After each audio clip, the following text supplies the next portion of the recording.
Hello everybody, welcome to the Frayed brush. I'm Big Aaron. Before we get into opening this up, I just want to wish everybody a Merry Christmas and hope everybody has a happy and safe holiday. 1 year ago today, the first video was published on this channel. I just want to say thank you to all of my subscribers and everybody that's kind of hung out with me from the beginning. It's really appreciated. So what we have here is the Kimera set. This is the first expansion set. The original paint set came with like pretty much all primary and secondary colors. And then Kimera did a couple of 2 6 paint sets for kind of like a couple of their painters' favorite colors. So this is the actual first expansion set Kimera has put out. It's expansion set 1. These are all the paints it comes with. We'll look at them, check them out. If you've ever bought any Kimera paints before, you know they've got some pretty heavy duty presentation. It's pretty amazing. You've got the 24-page booklet that kind of goes over the colors. You also get this paper in each of them, and it basically talks about how pretty much every Kimera paint is a single pigment color. So a lot of pretty much every color outside of primary and secondary, you will have to mix yourself unless you've got one of the 6 color expansion sets. So I'm still kind of uncomfortable with mixing colors, but I really like the Kimera paints. They really are a great paint to use. Before we get into the book, we'll go ahead and check this out. Here are all of the colors. And one good thing about Kimera is every one of their paints comes with a mixing bowl in it. Now, of course, I'm in Oklahoma. These shipped from Italy. So they haven't been, the bottles haven't really been manipulated in a while. But we'll use this Dairy Light Yellow, and you can tell that Kimera puts the pigment number on the back of each bottle. Here's the Tolu Done Red, and again, there's the pigments, okay? And let's go ahead and pull these out of here. And we'll kind of go through the colors as we go through the book.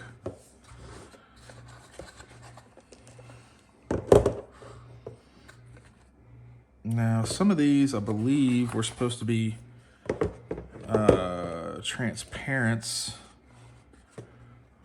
I don't know.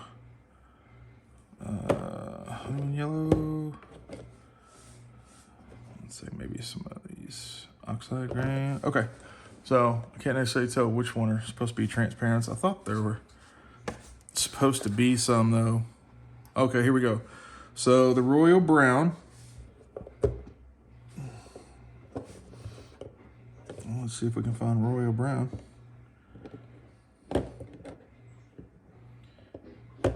Goodness.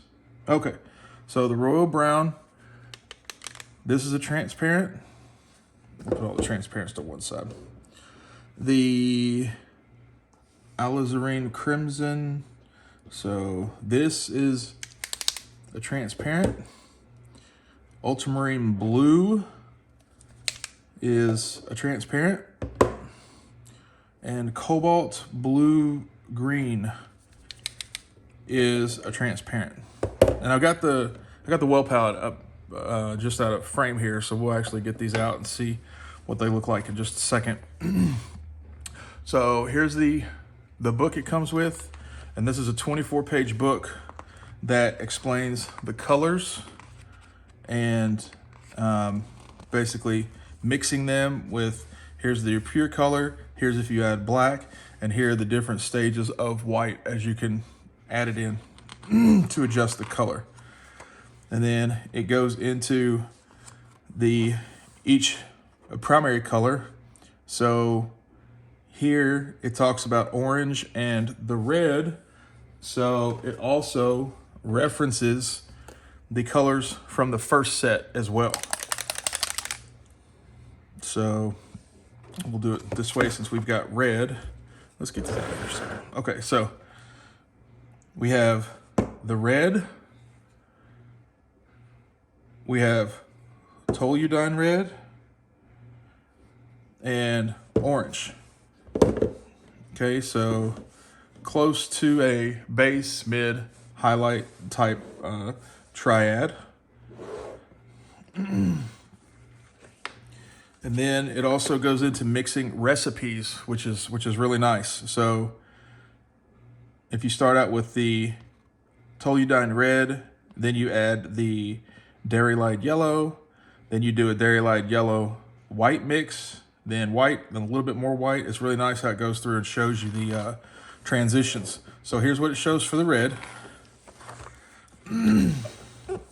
So now we're going into green. So we have Phthalo Green from the original set, and we have Oxide Green from the new set, okay? And again, it goes through and shows you adding the different colors for the combinations you can get. I find this really helpful because I really have an issue mixing my own paints. That's why I literally have every Reaper paint except for out of production paints like their HD line and stuff like that, because I'm never really good at mixing.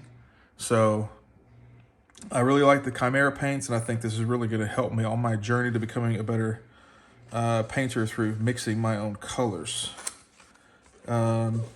So here's the cobalt blue green, okay, and this goes through different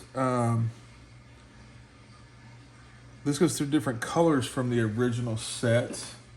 For instance, it references the phthalo blue with the green shade. So this is the phthalo blue green shade from the original set. Okay, so those are really nice and go together. Here's the yellows and browns. Okay, well, shades of gold. Okay, so this references like the dark ochre. Okay, there's our dark ochre, oxide, brown, dark, and then it also gets into violet from the original series,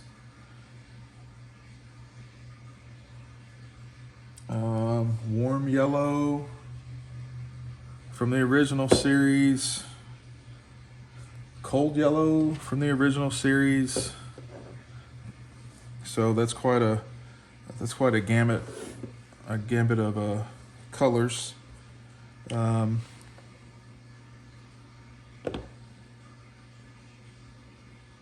on.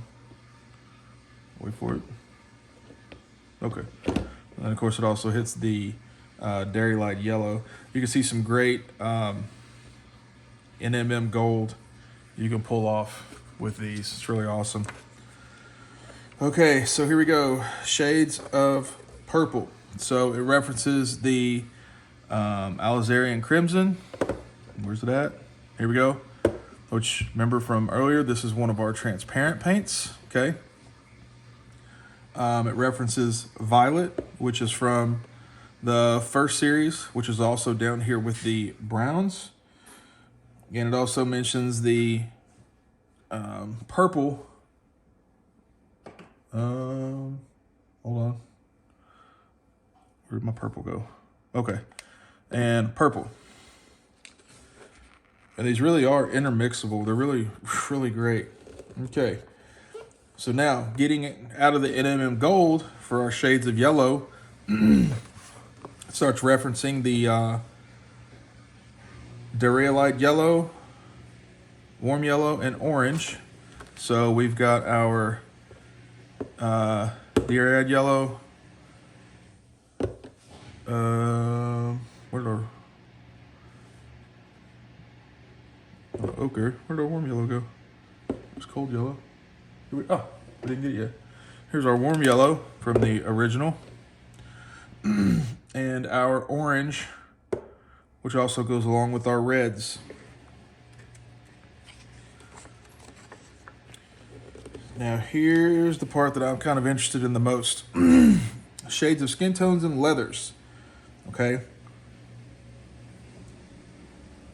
This really brings in quite a few colors. So most of them start out with brown oxide dark. There's light, royal, lizarin. Okay, so here's our oxide brown dark. And then through mixing different shades of red, there's some orange, some whites, some yellows.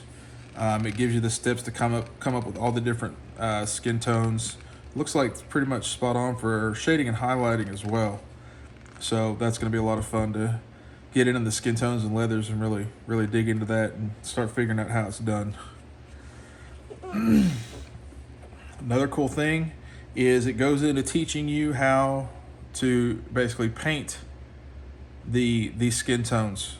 As far as the undershading, base coats, highlights, all that good stuff. It looks like they did use an airbrush to start out here. I've mainly just used my airbrush for maybe priming and a few solid base coats. I don't think I've never actually undershaded with the airbrush before, or at all. In fact, well, I take that back. I had the one failed experiment with the Shield Maiden where I attempted to do the Verdaccio, and that's been pretty much my only experience with undershading. Not successful, haven't done it since then. They really do a good job of laying it out step by step. Of course, anything that you can do with an airbrush, you can do with a normal brush. So always keep that in mind. I know some of this stuff can seem intimidating, but you know, it's one of those things I doubt this artist went through on the first try and got everything right. So it looks like they end the book with this little Caucasian skin tone tutorial, which is really nice. It's good to have that in there. Okay, so you can, by all means, use the expansion set 1, okay, by itself. All right. There's plenty to work with in here.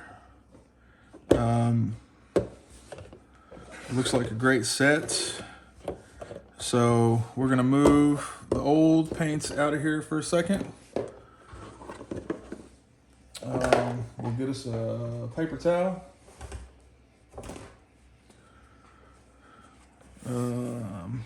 Got us a little cup of water. We'll grab, what is this?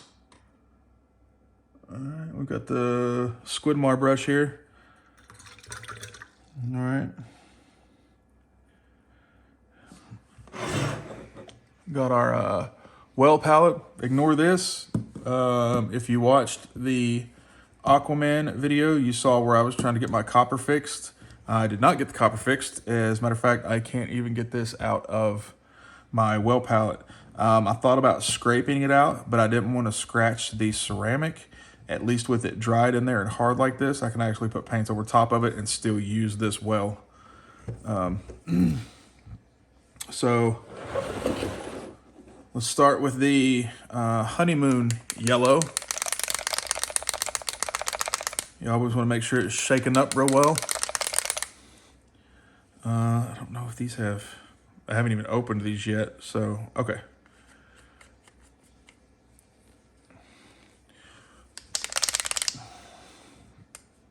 Ooh, goodness.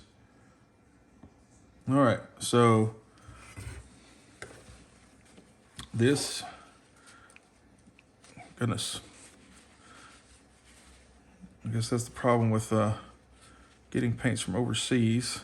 Sometimes there is some pressure built up. That'd be all right.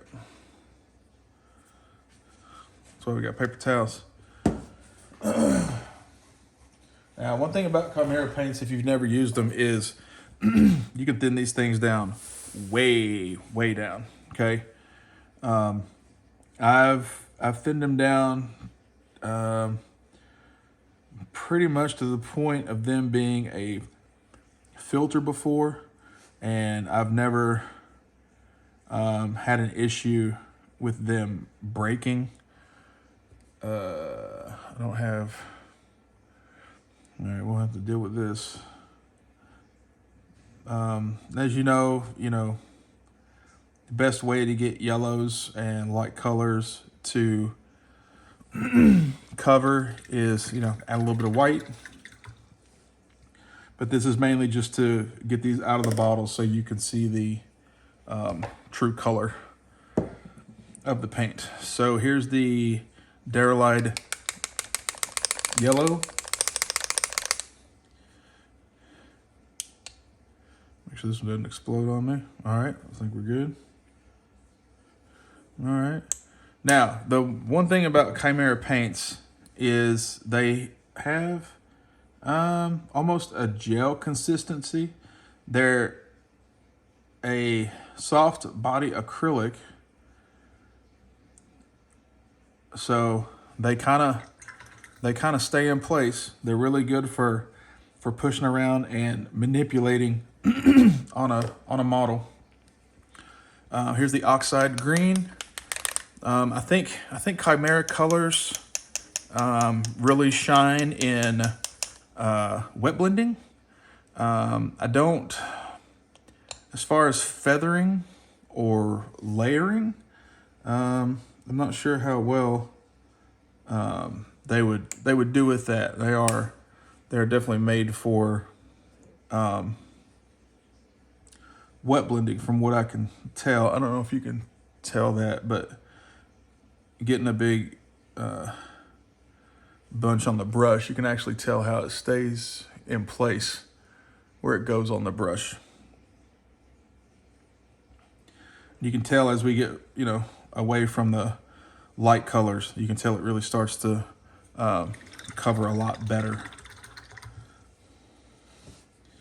So here is the Tolu Done Red.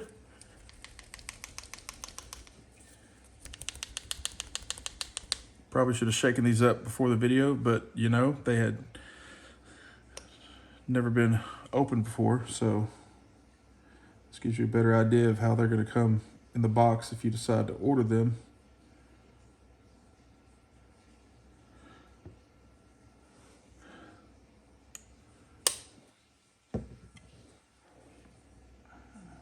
And I really love the, look how rich that red is. That's amazing. That's really just covering that up great.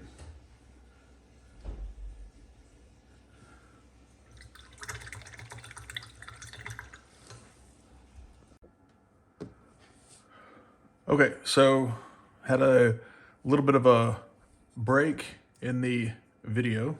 My wife and I got the news that our first grandchild has been born.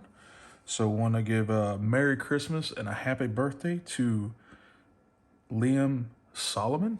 Came in at 9 pounds, 7 ounces and 21.5 inches long. So we're very, very, very excited about that. So we'll go ahead and continue. So we finished off with the Tolu Done Green. So now we're going to check out the Mars Orange.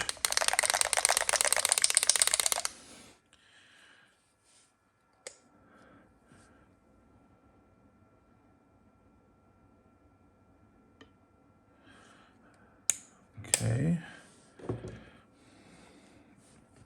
So These are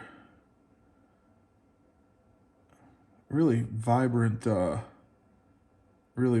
paints. They look really nice. We'll try the purple. You know, on a side note here, I wanted to bring up real quick. You know, I was looking at the, you know, older bottles to newer bottles. One thing I did notice was that they've included this stripe at the bottom, which shows the color of the paint, which is nice. And where these are more of a paper label, these feel more like a vinyl label. So I think these labels will last much longer on the newer bottles than the labels from the older bottles. I thought that was a nice upgrade. Wow, it's a really vibrant purple.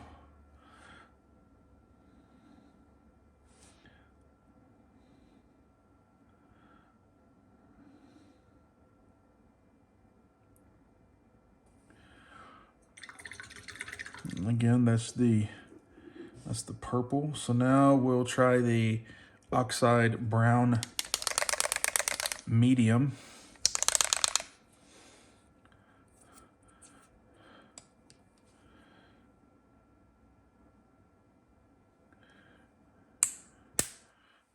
It's a really rich brown.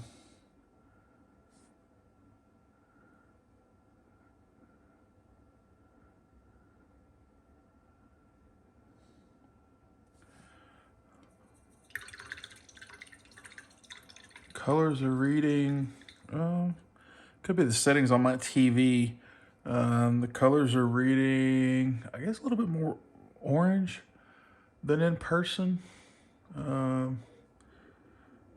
This is not nearly as orange in person as it looks on the TV. This is the, I think this was the Honeymoon Yellow. So the color's off just a little bit. Here's the Oxide Brown Light.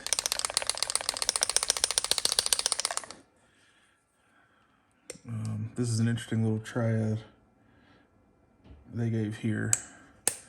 So here's the brown light.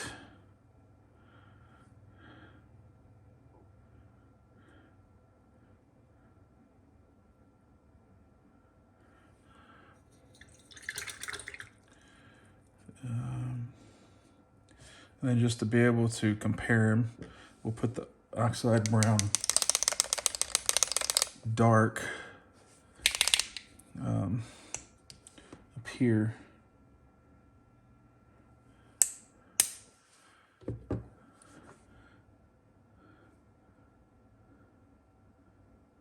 Oh, these are gonna have some great coverage. Great coverage.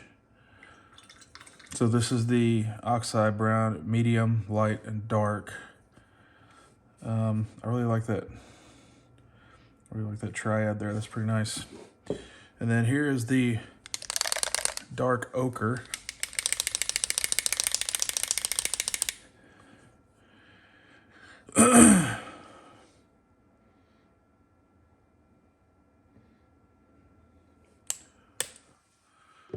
Now, I believe this set was called the Colors of Nature, I believe. So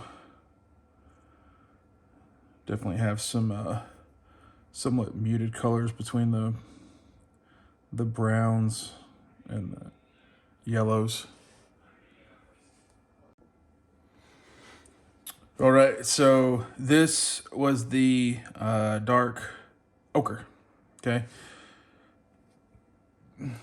So like I mentioned at the beginning of the video, there are 4 transparents that came with the set that make up the 14 paints received. So first we're gonna check out the alizarin crimson. Okay. And we will put it right here. These are not the traditional transparents I'm used to. It came out just about the same consistency as the other paints. So we'll check it out here. It definitely has some transparency to it. Still a nice color. Now we'll check out the cobalt blue green. It's really an interesting color. What is this the closest to? Maybe a little bit darker version of P3's Meridius Blue.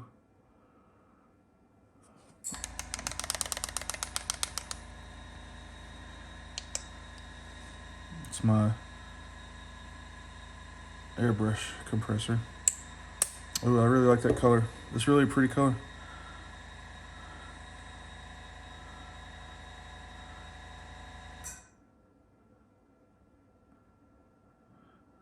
Okay, and again, that's the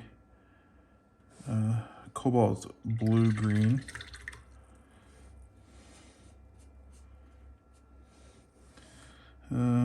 So now we're going to look at the royal brown.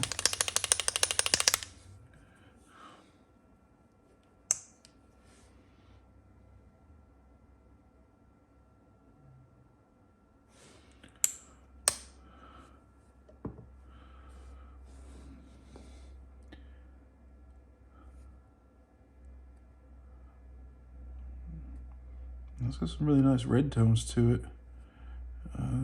Here it is compared to the what's this? The Oxide Brown Dark.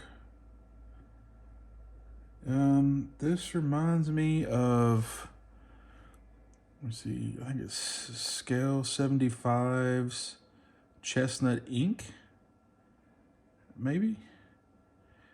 Wow, there's really a lot of different colors in there you can really see. There's red and oranges, some yellows. I mean, of course, all that makes brown, but it's really interesting to be able to see all the different colors as they get pulled out. Okay, and then the last transparent and the last one in the set we're going to look at is ultramarine blue.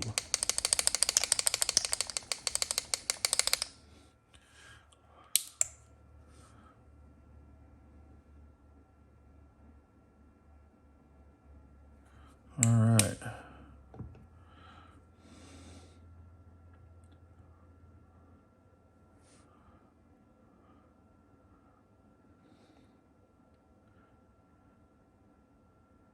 It's a nice blue.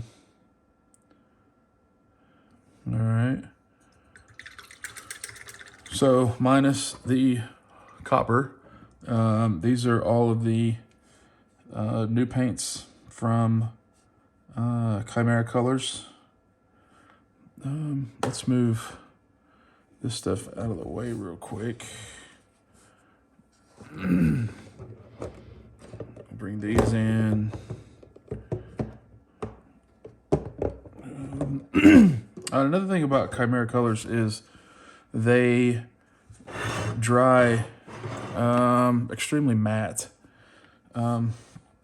So we'll go ahead and lay all the colors out from all the sets. That way you can see everything. Maybe. Oh yeah, we got it. So here is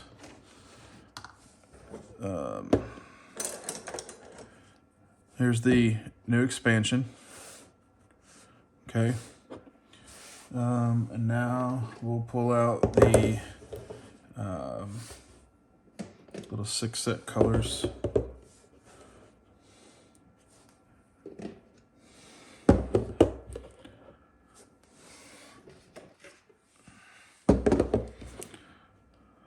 Okay, there's the 12 6 set colors.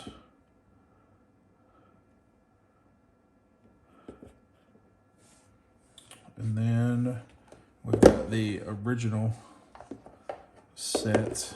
You know, another thing, as far as price goes, you know, Kimera Kolors, unless you find a U.S. distributor, which I don't think there's too many U.S. distributors right now. I know Scale 75 USA is one. I'm not exactly sure who else is one. But the price isn't too bad. The new set that just came out ran I think it was $112 for the set, but that's with DHL shipping from Italy, where they're manufactured. You can see here, made in Italy. But they, like I was saying, they all dry extremely matte. So in the base set, you actually get a satin medium. I haven't used it yet because I kind of like the matte finish they give. But yeah, so it's $112 plus part of that was the DHL shipping. But it's not bad because each of these bottles is, you can see right here, each bottle is 30 mil. So really, really, really not that bad at all. So here's the entire first base set. Here are the 12 signature blends. And here is the new set that just came out. So if you have any questions about the Kimera paints, I've dipped into them a little bit. I'm starting to use them more and more. But any questions, leave them down in the comments below. If you want to see me try to use them any certain way, again, comment down below. Again, thank you for all my subscribers over the past year. Like I said at the beginning, this is the 1-year anniversary for the channel. All my subscribers are greatly appreciated. Thanks for hanging with me this far. Remember, if you like the video, give it a thumbs up and hit that bell icon so you know the next time the Frayed brush puts out a video. Hope everybody has happy holidays. Be sure and stay safe out there. And until next time, remember, Big Aaron sent you.